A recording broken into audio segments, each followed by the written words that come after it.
بسم اللہ الرحمن الرحیم سید الرسل و خاتم الانبیاء سیدنا مولانا محمد صلی اللہ علیہ وسلم اپنی قبر مبارک میں باحیات ہیں، اور آپ درود و سلام پڑھنے والوں کے درود و سلام کا جواب دیتے ہیں، یہ بات مسلم ہے اور صحیح احادیث سے ثابت ہے۔ اور جس طرح آپ صلی اللہ علیہ وسلم کی حیات دنیاوی میں خرق عادت کے طور پر کئی امور بطور معجزہ ظاہر ہوئے ہیں، اور ان کا صدور مسلم عقیدہ ہے، اسی طرح آپ کی حیات برزخیہ دنیاویہ جسدیہ میں اگر اس طرح کے کچھ واقعات صادر ہوں تو یہ نہ عقلاً ممتنع ہے اور نہ ہی شرعاً،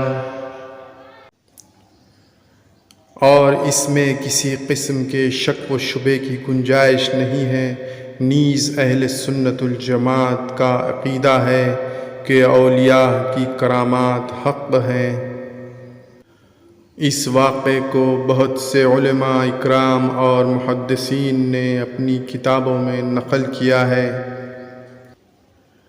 حضرت مولانا جامی رحمۃ اللہ علیہ یہ نعت لکھنے کے بعد جب ایک مرتبہ حج کے لیے تشریف لے گئے، ان کا ارادہ یہ تھا کہ روضہ اقدس کے پاس کھڑے ہو کر اس نعت شریف کو پڑھیں گے۔ چنانچہ جب حج کے بعد مدینہ منورہ حاضری کا ارادہ کیا تو امیر مکہ نے خواب میں حضور صلی اللہ علیہ وسلم کی زیارت کی۔ آپ صلی اللہ علیہ وسلم نے خواب میں ان سے ارشاد فرمایا، اس کو یعنی جامی کو مدینہ نہ آنے دیں۔ امیر مکہ نے ممانعت کر دی، مگر ان پر جذبہ و شوق اس قدر غالب تھا کہ یہ چھپ کر مدینہ منورہ کی طرف چل دیے۔ امیر مکہ نے دوبارہ خواب دیکھا، حضور صلی اللہ علیہ وسلم نے فرمایا، وہ آ رہا ہے، اس کو یہاں نہ آنے دو۔ امیر مکہ نے آدمی دوڑائے اور ان کو راستے سے ہی پکڑوا کر بلایا، ان پر سختی کی اور جیل خانے میں ڈال دیا۔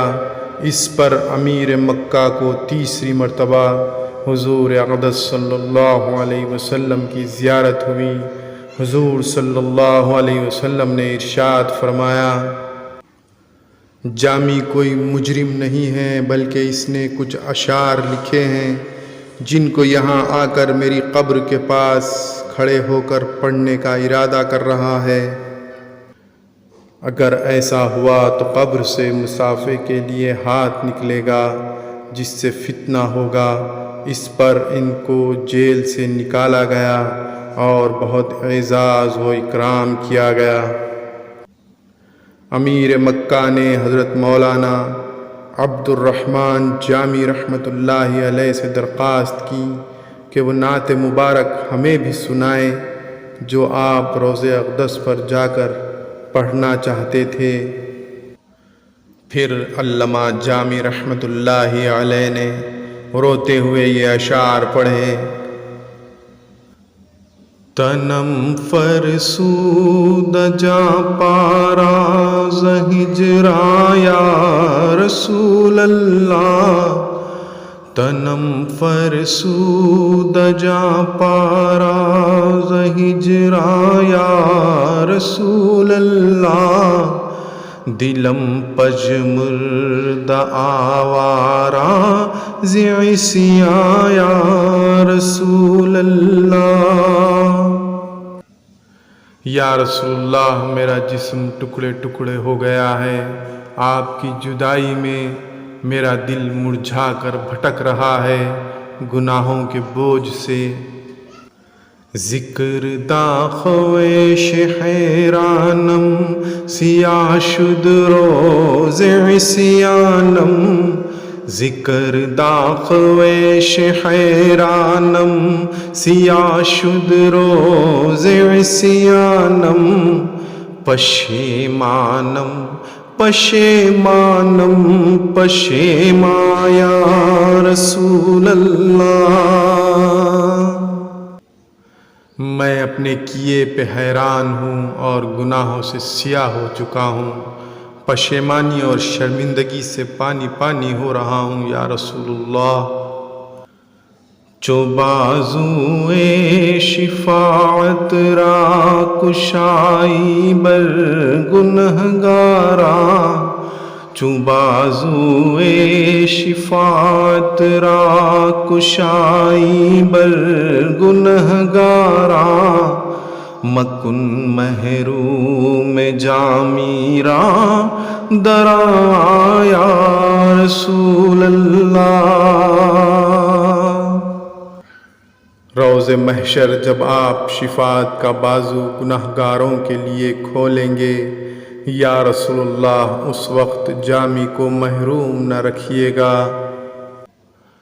چو سوئے من گزر آری من مسکی زناداری، چو سوئے من گزر آری من مسکی زناداری، فدائے نقش نعلینت کنم جایا رسول اللہ۔ یا رسول اللہ، اگر کبھی آپ میری جانب قدم رنجا فرمائیں تو میں غریب و ناتواں آپ کے جوتیوں کے نشان پر جان قربان کر دوں۔ ز جام حب تو مستم بزنجیر تو دل بستم، ز جام حب تو مستم بزنجیر تو دل بستم، نمی گویم کہ من بستم سخندہ یا رسول اللہ۔